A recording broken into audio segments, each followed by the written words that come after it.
Yesterday, Honorable William Ruto announced plans to set up a judicial commission of inquiry to probe the Shakahola cult deaths. The regime also declared war on our protest activities planned for tomorrow, and they have repeated it today. Ruto's announcement on Shakahola underscores part of the problem we are facing as a country with the Kenya Kwanza regime. Ruto does not seem to know that the concept of a judicial commission of inquiry appointed by a president is unconstitutional in Kenya since the year 2010.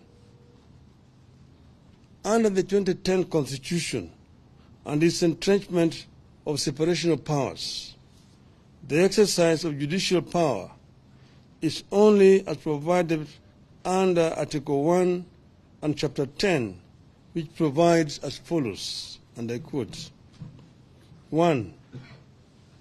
The people have delegated their sovereignty of judicial power to only the judiciary and the independent tribunals established under the Constitution. 2.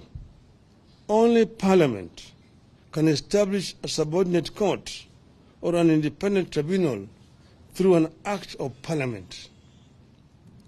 3. Only Parliament can determine the jurisdiction and functions of a court or independent tribunal. 4. It is also now the law, as determined by our courts, that only the Judicial Service Commission can determine who would be employed to serve in such a tribunal. 5.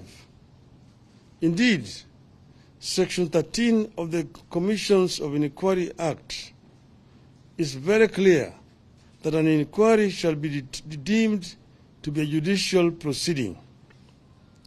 This makes it an absolute preserve of the judiciary under our Constitution. A president, unlike the past, no longer has power to make any decision on the constitution of a court or an independent tribunal, nor who sits in judgment in such a court or independent tribunal. Yet again, Mr. Ruto is trying to undermine and overthrow the Constitution.